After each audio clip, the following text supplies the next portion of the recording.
എൻ്റെ പേര് ശശിധരൻ നമ്പൂതിരി കെ, മംഗലശ്ശേരി പുത്തൻ മഠം, കടുവിനാൽ PO, വള്ളികുന്ന്.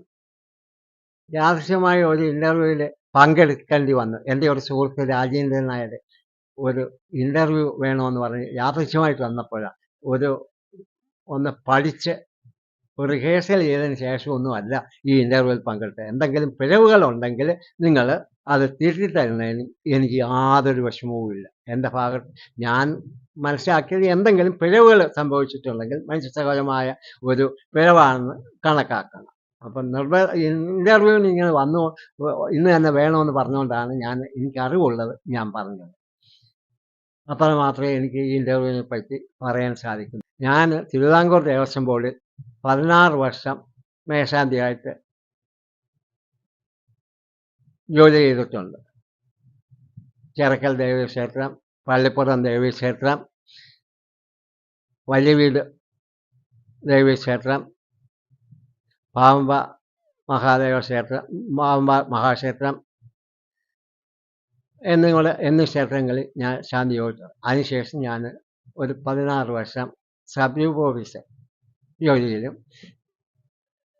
സേവനം ചെയ്യാൻ എനിക്ക് ഭാഗ്യം കിട്ടിയിട്ടുണ്ട്. ഇപ്പം ഞാൻ പെൻഷൻ മേടിച്ച് വിശ്രമ ജീവിതം നയിക്കുന്ന ഒരു വ്യക്തിയാണ്.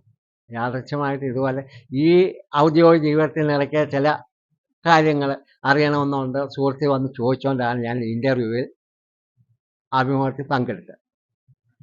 എൻ്റെ ഈ അറിവ് വെച്ചുകൊണ്ട് ഈ ഇൻ്റർവ്യൂ കേൾക്കുന്ന എല്ലാ ഭക്തജനങ്ങളും സജ്ജനങ്ങളും ഭഗവാനിൽ മനസ്സർപ്പിച്ച് ശിഷ്ടജീവിതം സന്തോഷവും സമാധാനവും ആയി തീരണമേ എന്ന് ഞാൻ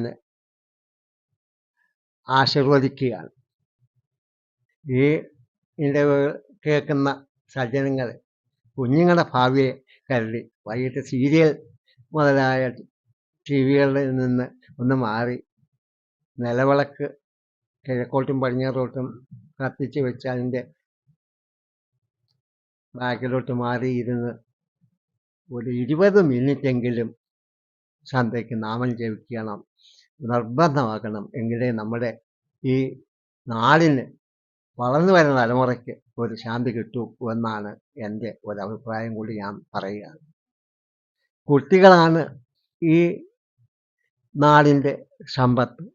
അവർ വരും തലമുറയുടെ ഭാവി പൗരന്മാരാണ്. അവർ നന്നായെങ്കിലേ നമ്മുടെ ഭാരതവും കേരളവും ഏറ്റവും ശോഭനമാകൂ. അതിന് നല്ല ഉപദേശം തരാനാണെങ്കിൽ സന്ധ്യാനാമം നിർബന്ധമായിട്ടും ജപിക്കണം എന്ന് മാത്രമേ എനിക്ക് പറയാനൂ. നമസ്കാരം തിരുമേനി. നമസ്കാരം.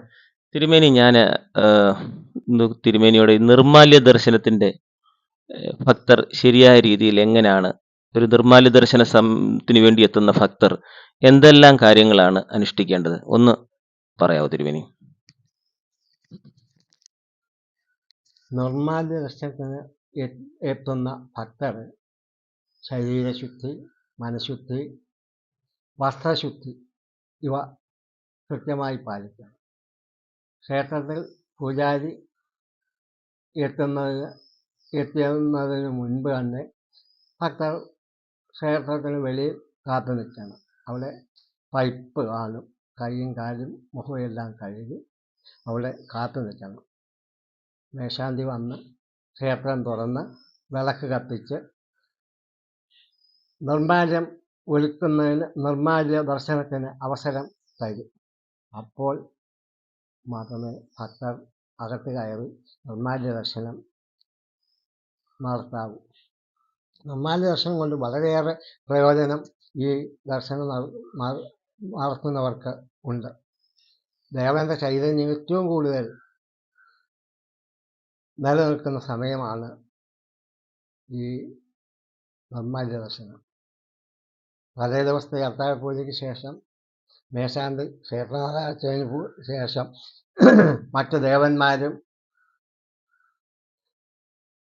ഋഷിമാരും വന്ന് ദേവന്റെ സാമീപ്യത്തിൽ ഇരുന്ന് അവരുടേതായ കാര്യങ്ങൾ ദേവന്റെ അടുത്ത് ചോദിച്ച് സംശയം തീർത്ത് അവർ തൃപ്തിയായി പോയതിന് ശേഷം ദേവൻ വിശ്രമിച്ചതിന് ശേഷം അല്പം വിശ്രമിക്കുന്ന സമയം കഴിഞ്ഞ് ആണ് ഈ നിർമാല്യ ദർശനം തുടങ്ങുന്നത്.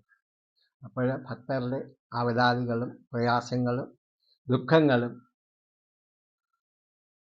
ക്ഷേത്രത്തിൻ്റെ നടക്ക് നേരെ നിൽക്കാതെ രണ്ട് സൈഡിലും മാറി നിന്ന് അപേക്ഷിച്ചാൽ കൂടുതൽ ഫലപ്രദമാകും എന്നാണ് എനിക്ക് മനസ്സിലാക്കാൻ സാധിച്ചത്. തിരുമേനി, അതുപോലെ ക്ഷേത്ര ദർശന സമയത്ത് ക്ഷേത്രത്തിന്റെ കൊടിമരത്തിന്റെ മുന്നിൽ ചെന്ന് തൊഴുതിട്ട് ചില ഭക്തര് അതുപോലെ പടി തൊട്ട് വന്ദിച്ചിട്ടും അകത്ത് കയറി ഉപദേവതകളാ ഗണപതിയും മുരുകനും ഉള്ള ഒരു ക്ഷേത്രത്തിൽ പ്രധാന ദേവൻ ഭഗവാനാണ്. അപ്പോൾ അവിടെ ചെന്നിട്ട് ഏത് രീതിയിലാണ് അത് തൊഴേണ്ടത്? ഒരു ഭക്തർ വരുമ്പോൾ ക്ഷേത്രത്തിൽ കയറുന്നതിന് മുമ്പ് ഏതെല്ലാം രീതിയിലാണ് തൊഴുന്ന രീതി സമ്പ്രദായങ്ങളെ കുറിച്ചൊക്കെ ഒന്ന് തിരുമേനി ഒന്ന് പറയണേ. എൻ്റെ അറിവ് വെച്ചുകൊണ്ട് ഞാൻ ചെയ്യുന്നത് ഈ പറയുന്ന ശ്രീകൃഷ്ണരാമ ക്ഷേത്രത്തിൽ ചെല്ലുമ്പോൾ ശ്രീകൃഷ്ണ ഭഗവാനെ കൊടിമരം കഴിഞ്ഞ് പടി തൊട്ട് തൊഴുത് ഭഗവാനെ ആദ്യം ദർശനം നടത്തി അതിനുശേഷം മുരുകനെയും വലത്തിട്ട് ഗണപതിയെയും ദർശനം നടത്തി 4 വലത്ത് ഭഗവാന് തൊഴുത് ഞാൻ ഗണപതിക്ക് 1, മുരുകന് 3, വിഷ്ണു ഭഗവാന് 4 വലത്ത് 4 പ്രദക്ഷിണം വെച്ച് ഞാൻ മടങ്ങി. അങ്ങനെയാണ് ഞാൻ ചെയ്യുന്ന രീതി. പിന്നെ എൻ്റെ അനുഭവത്തിൽ ഇതുവരെ അതുകൊണ്ട് ഒരു പിഴവും വന്നിട്ടില്ല. ഭക്തജനങ്ങളും അങ്ങനെ ചെയ്താൽ നല്ലതാണെന്നാണ് എൻ്റെ പക്ഷം.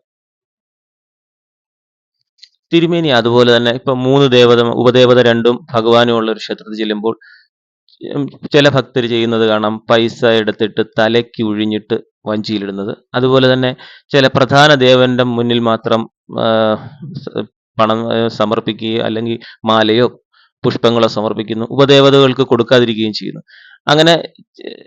അങ്ങനെ ചെയ്യുന്നത് കൊണ്ട് ഉള്ള ഒരു ദോഷമാണോ അത് ഗുണമാണോ? അങ്ങനെ ചെയ്യുന്നതിൽ തെറ്റുണ്ടോ തിരുമേനി? ഒന്ന് മനസ്സിലാക്കണം ഭർത്തരണേ.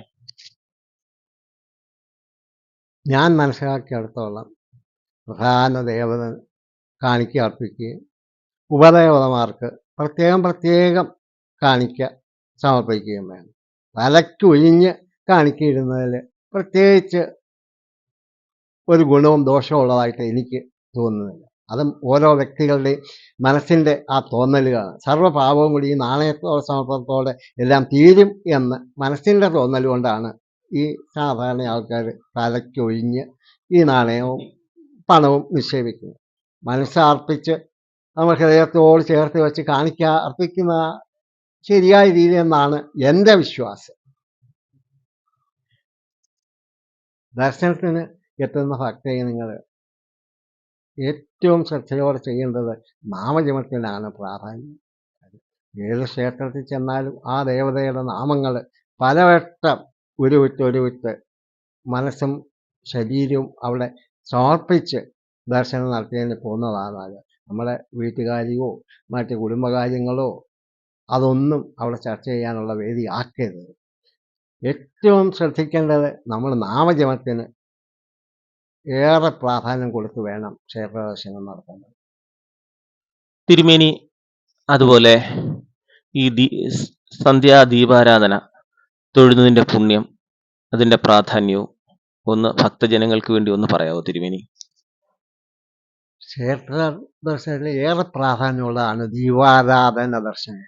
ദേവന്റെ എല്ലാ ഭാഗങ്ങളിൽ കൂടി അതിവിശദമായ ദീപങ്ങൾ ഇങ്ങനെ ഒഴിഞ്ഞ് ഓരോ ഭാഗങ്ങളും എടുത്തെടുത്ത് ആ ദീപാരാധന തട്ടം കാണിച്ച് വെളിയിക്കുന്ന ഭക്തർക്ക് ഏറ്റവും കൂടുതൽ ദർശന സൗഭാഗ്യം കിട്ടുന്ന ഒരു സംരംഭമാണ് ദീപാരാധന.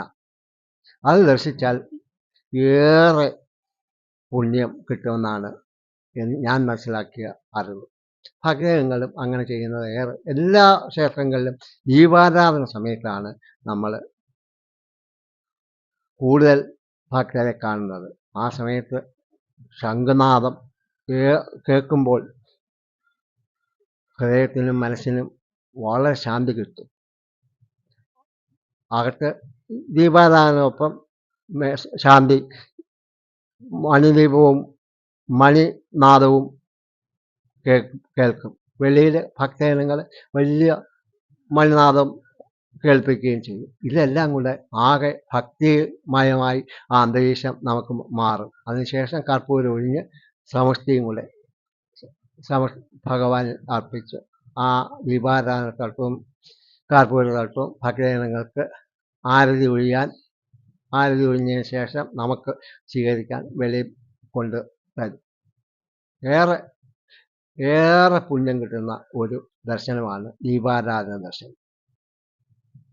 ദീപാരാധനയ്ക്ക് ശേഷം കർപ്പൂര ആരതി ഒഴിഞ്ഞത് അത് തന്നെയാണ് ഭക്തജനങ്ങൾ 2 കൈ കൊണ്ടും ചേർത്ത് പിടിച്ച് മുഖത്തും കണ്ണിനും എല്ലാം ചേർത്ത് സമർപ്പിച്ച് ദേവചൈതന്യം ആ കർപ്പൂരത്തിൽ ഏറെ കാണും. അത് നമ്മൾ സ്വീകരിക്കുകയാണ് ഏറ്റവും നല്ല ദർശനം എന്നാണ് എൻ്റെ പക്ഷം.